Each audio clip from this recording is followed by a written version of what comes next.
हरे कृष्णा, राधे राधे। मैं हूँ नेहा और आप सभी का स्वागत करती हूँ अपने भक्ति चैनल पर। आज आप सभी श्रवण कीजिए संतोषी माता की कथा। संतोषी माता का व्रत शुक्रवार को किया जाता है। संतोषी माँ की पूजा करने से जीवन में सुख समृद्धि आती है, पैसे की कोई कमी नहीं रहती और साथ ही विवाह का भी योग बनता है। मानता है कि कुमारी लड़कियां 16 सोमवार तक माँ का व्रत रखती हैं तो जल्दी ही उनकी शादी ब्याह के योग बनने लगते हैं। वहीं शादीशुदा महिलाओं को भी इस व्रत को करने का सौभाग्य है। संतोषी माता का व्रत किसी भी महीने के शुक्ल पक्ष से आप शुरू कर सकते हैं। अपनी समर्थ के अनुसार आप व्रत का संकल्प ले लें कि आपको कितने व्रत करना चाहिए। शुक्रवार के दिन सुबह ब्रह्मा मुहूर्त में उठने के बाद सबसे पहले स्नान करें, फिर लाल रंग के कपड़े पहने घर और पूजा घर की अच्छे से साफ सफाई करनी चाहिए। साथ ही में एक लकड़ी की चौकी लीजिए, उस पर लाल रंग का कपड़ा बिछाकर माता संतोषी की तस्वीर को या फिर मूर्ति को स्थापित करें और कलश नारियल की भी स्थापना करें। माता की पूजा में गुड़ और चने के भोग का विशेष महत्व है। संतोषी माँ की पूजा दूध, दीप, फूल, फल, चावल, रोली के साथ करें और उनको गुड़ और चने का भोग चढ़ाएं। इस दिन संतोषी माता की कथा अवश्य सुननी चाहिए। कथा सुनने के बाद माता की आरती करें और प्रसाद और दूसरे लोगों के बीच में बांट दें। याद रहे कि प्रसाद उन्हीं लोगों को दें जो शुक्रवार के दिन खट्टी चीजें का सेवन ना करें।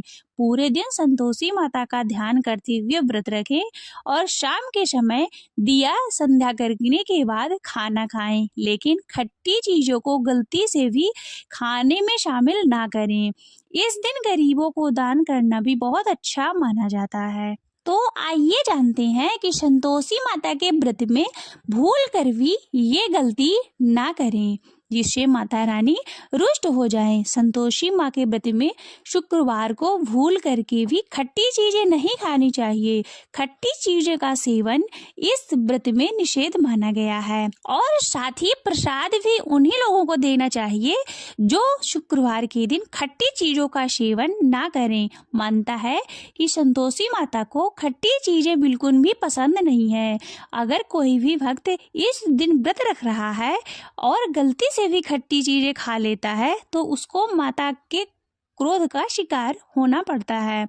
माता इस कार्य से नाराज हो जाती हैं और व्रत के शुभ फल की जगह माता की कुदृष्टि को झेलना पड़ता है। इस व्रत में तामसिक चीजें जैसे लहसुन, प्याज, शराब, मांस आदि को हाथ भी नहीं लगाना चाहिए।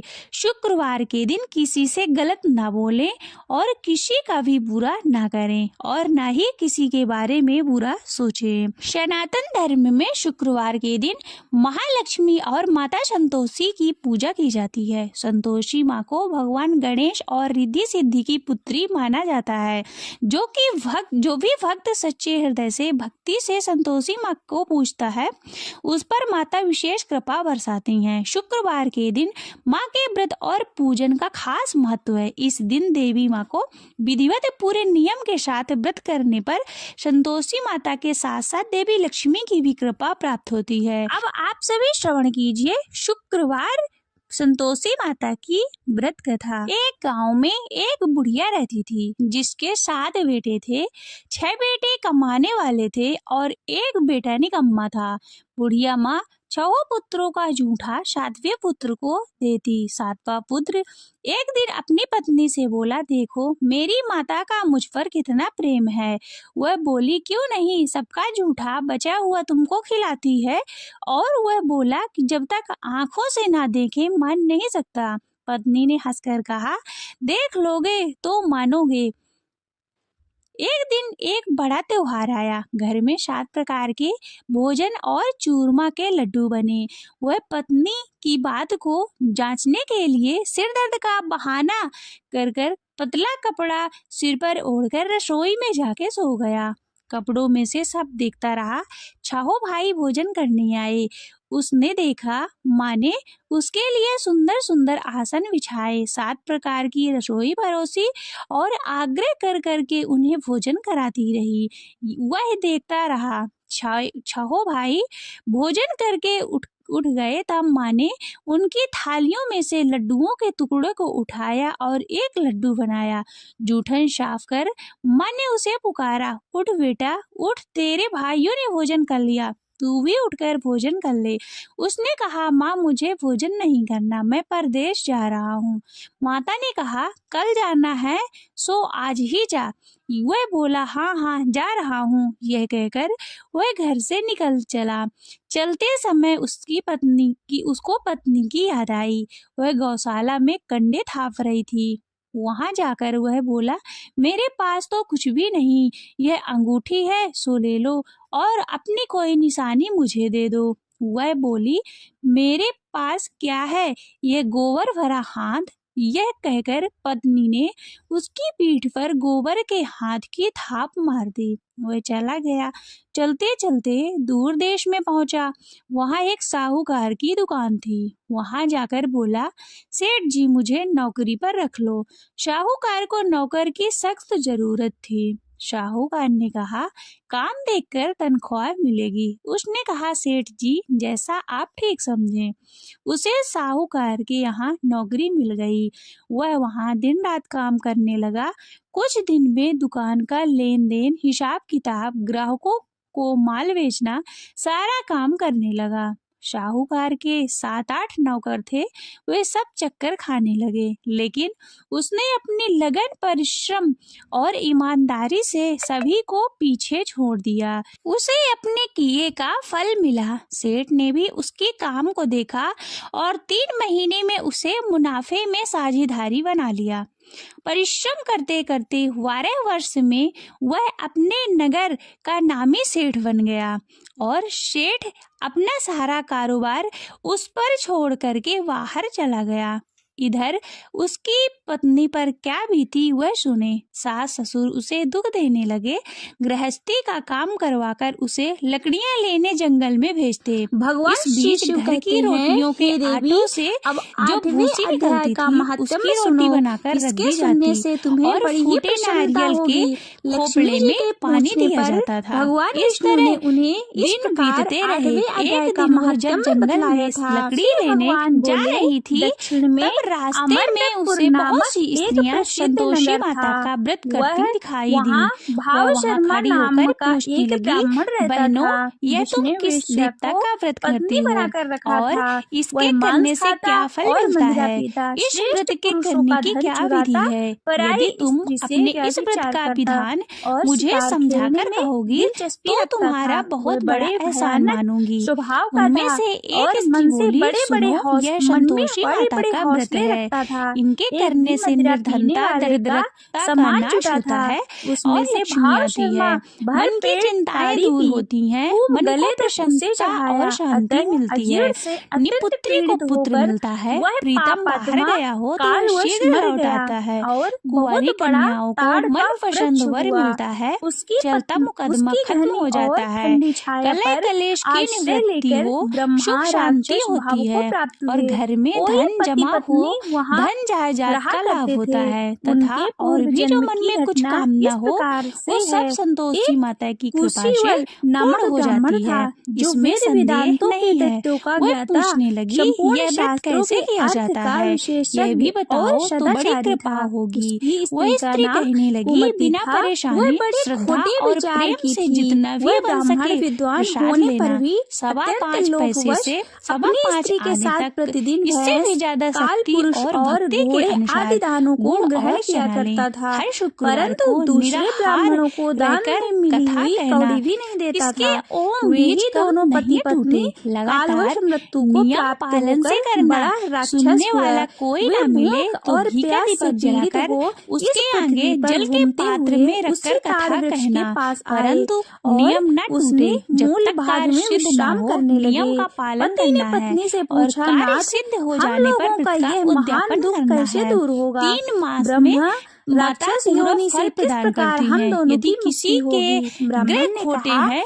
तो भी माता एक वर्ष में अवश्य उनके अनुकूल करती है। कार्य सिद्धि होने पर भी उद्यापन करना चाहिए, बीच में नहीं। तब उद्यापन में 2.5 सेर आटे का खाजा तथा उसके अनुसार खीर तथा चने का साग बनाना। इतना कहते ही बच्चों को भोजन कराना। जहाँ तक हुई उसको जेठ देवर भाई बंधु कुटुंब के लड़के लेना। अध्याय का आधा फिर रिश्तेदार और पड़ोसियों के लड़के को बुलाना। उन्हें भोजन कराकर यथाशक्ति दक्षिणा नामक ब्राह्मण हो गया। पूरा तत्काल ध्यान होने से शुद्ध चित्त घर पे कोई खटाई चोले से यह सुनकर हो गया से चल दी। उस रास्ते में लकड़ी के महात्म्य से वे पति पत्नी भी मुक्त हो गए। उनके मुख से दैवात ही 8वें अध्याय का आधा श्लोक निकल पड़ा।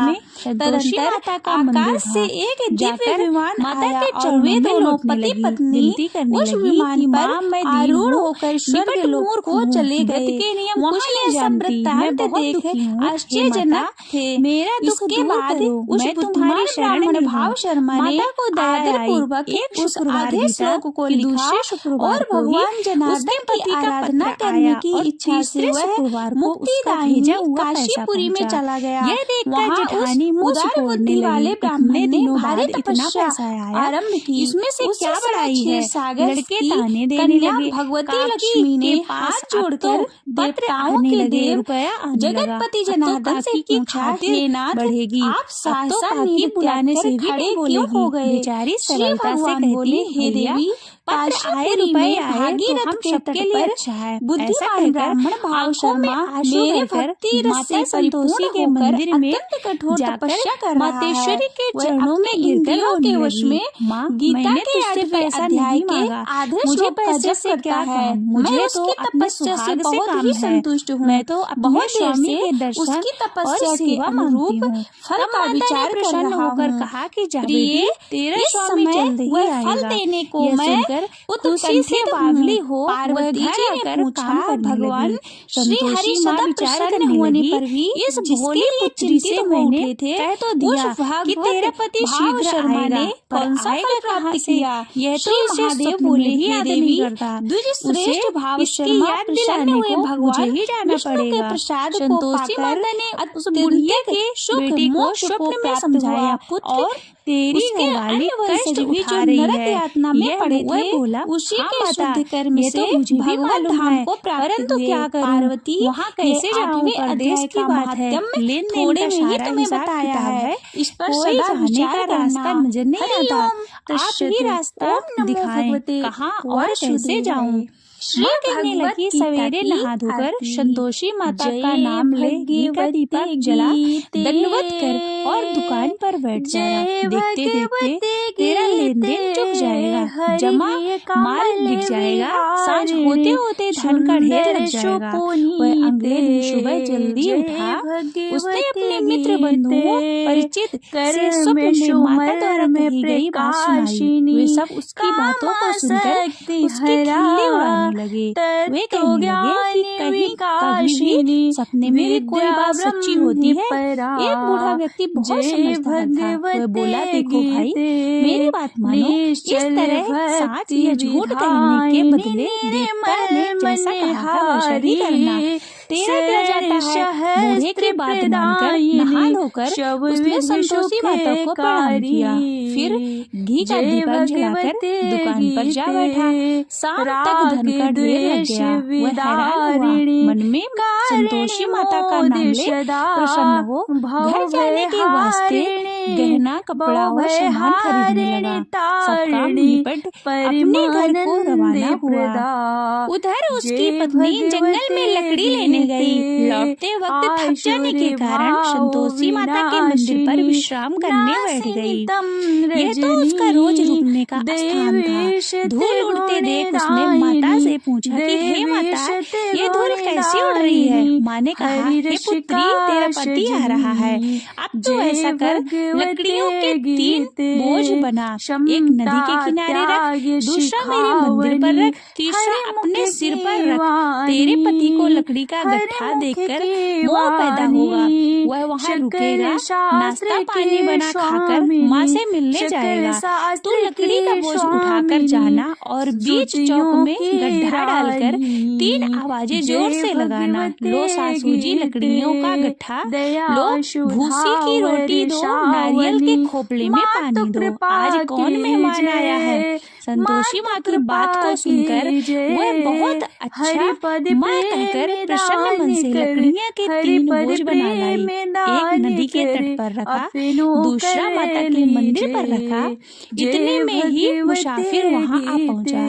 सूखी लकड़ी देख उसको इच्छा हुई कि अब यही विश्राम कर ले, भोजन बनाकर खा पीकर गाँव चले। इस प्रकार भोजन कर विश्राम कर वह अपने गाँव में आ गया। उसी समय बहू सिर पर लकड़ी का गट्ठा लिए आई और गड्ढा को आंगन में डाल जोर से 3 आवाजें दी, लो सासू जी लकड़ी का गट्ठा लो, भूसी की रोटी दो, नारियल के खोपर में पानी दो।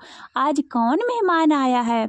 यह सुनकर सास अपने दिए हुए कष्टों को भुलाने के लिए कहा, बहू तू ऐसा क्यों कहती है?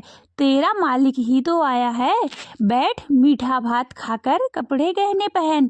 पत्नी की आवाज़ सुनकर उसका स्वामी बाहर आया और उसके हाथ में पहनी हुई अंगूठी देख व्याकुल हो गया।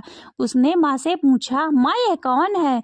माँ बोली, बेटा तेरी पत्नी है, आज 12 वर्ष हो गए जब से तू गया, तब से सारे गांव में जानवरों की तरह भटकती फिरती है, काम काज कुछ करती नहीं, 4 समय आकर खा जाती। अब तुझे देखकर भूसी की रोटी और नारियल के खोपरे में पानी मांगती है। वह बोला, माँ मैंने इसे भी देखा और तुम्हें भी, मुझे दूसरे घर की चाबी दो, मैं उसमें रहूंगा। ठीक है बेटा, जैसी तेरी मर्जी कहकर माँ ने चाबी का गुच्छा बेटे के सामने रख दिया। उसने दूसरे घर को खोलकर सारा सामान जमाया। एक ही दिन में वह राजा के महल के जैसा ठाठ बाट बन गया। अब क्या करे, वह सुख भोगने लगी। अगला शुक्रवार उसने पति से कहा, मुझे संतोषी माता का उद्यापन करना है। पति बोला, बहुत अच्छा है, खुशी से कर लो। यह उद्यापन की तैयारी करने लगी। जेठ के लड़कों को भोजन के लिए कहने गई। उन्होंने मंजूर किया, परंतु पीछे से जेठानी ने अपने बच्चों को सिखलाया, देखो भोजन के समय सब लोग खटाई मांगना, जिससे उसका उद्यापन पूरा ना हो सके। लड़के भोजन करने आए, खीर पेट भर करके खाई, परंतु बाद में याद आते ही कहने लगे, हमें कुछ खटाई खाने को दो, खीर खाना हमें भाता नहीं है, देखकर अरुचि होती है। लड़के उठ खड़े हुए, बोले, पैसे लाओ। भोली बहुत कुछ जानती ना थी, इसलिए उसने पैसे दे दिए। लड़कों ने बाजार में जाकर पैसों से इमली खरीदी और खाई। यह देखकर बहू पर माता संतोषी ने कोप किया। राजा के दूत उसके पति को पकड़कर ले गए। अब सब मालूम हो जाएगा जब तक जेल की रोटी खाएगा। बहू से यह सब वचन सहन नहीं हुए। वह संतोषी माता के मंदिर में गई और कहने लगी कि माता तुमने यह क्या किया, हंसाकर क्यों रुलाने लगी। माता बोली, पुत्री तूने मेरा व्रत भंग किया है, इतनी जल्दी सब बातें भुला दी। वह बोली, माता भूली तो मैं नहीं हूँ, न कुछ अपराध किया, मुझे तो लड़कों ने भूल डाल दिया, मुझे क्षमा करो माँ। माँ बोली, ऐसी भूल भी कभी होती है। वह बोली, अब कोई भूल नहीं होगी, अब बताओ मेरे पति कैसे आएंगे। माँ बोली, पुत्री जा, तेरा पति तुझे रास्ते में ही आता मिलेगा। वह मंदिर से निकलकर बाहर आई तो रास्ते में ही उसको अपना पति आता हुआ मिला। उसने कहा, कहाँ गए थे। वह बोला, इतना जो धन कमाया है उसका कर राजा ने मांगा था, वह भरने गया था। वह प्रसन्न होकर बोला, भला हुआ, अब घर चलो। अगले दिन शुक्रवार आया। वह बोली, मुझे माता का उद्यापन करना है। पति ने कहा कि ठीक है करो। वह फिर से जेठ के लड़कों को भोजन को कहने गई। जेठानी ने लड़कों को सिखा दिया कि तुम पहले ही खटाई मांगना। लड़के भोजन करने बैठे, लेकिन भोजन करने से पहले ही बोलने लगे कि हमें खीर पूरी नहीं भाती, कुछ खटाई खाने को दो। वह बोली, खटाई खाने को नहीं मिलेगी, खाना है तो खाओ। उनके उठकर चले जाने पर उसने ब्राह्मण के लड़कों को बुलाकर भोजन करवाया। दक्षिणा की जगह उन्हें एक एक फल दिया। इससे संतोषी माता प्रसन्न हो गई। माता की कृपा से 9 महीने बाद उसको चंद्रमा के समान एक पुत्र प्राप्त हुआ। पुत्र को लेकर वह प्रतिदिन मंदिर में जाती। माँ ने सोचा कि यह रोज आती है, क्यों ना आज मैं ही इसके घर चलूं, इसका आसरा देखूं तो सही। वह विचार करके माता ने भयानक रूप बनाया। गुड़ और चने से सना मुख, ऊपर से मूढ़ के समान ओंठ और मक्खियां भिनभिना रही थी। दहलीज में पैर रखते ही उसकी सास चिल्लाई, देखो रे, कोई चुड़ैल डाकिनी चली आ रही है, लड़को इसे भगाओ नहीं तो सबको खा जाएगी। बहू रोशनदान से देख रही थी, वही प्रसन्न हो उठी। आज मेरी माता मेरे घर आई हैं, यह कहकर दूध पीते बच्चे को गोद से उतार दिया। इस पर उसकी सास को क्रोध आया और क्रोध में भर करके बोली कि कैसे उतावली हो रही है, जो बच्चे को पटक दिया। इतने में माँ के प्रताप से जहाँ देखो वहाँ लड़के ही लड़के नजर आने लगे। वह बोली, माँ जी, मैं जिनका व्रत करती हूँ ये वही संतोषी माता है। इतना कहकर उसने झट से घर के सारे किवाड़ खोल दिए। सबने माता के चरण पकड़ लिए और विनती करने लगे कि हे माता, हम मूर्ख हैं, अज्ञानी हैं, तुम्हारे व्रत की विधि हम नहीं जानते, तुम्हारा व्रत भंग कर हमने बड़ा अपराध किया है। हे माता, आप हमारे अपराधों को क्षमा करें। इस प्रकार बार बार कहने पर संतोषी माता प्रसन्न हुई। इसके बाद उसकी सास कहने लगी कि हे संतोषी माता, आपने बहू को जैसा फल दिया वैसे सबको देना। जो यह कथा पढ़े या फिर सुने उसकी सभी मनोकामनाओं को पूर्ण करना। बोलो संतोषी माता की जय।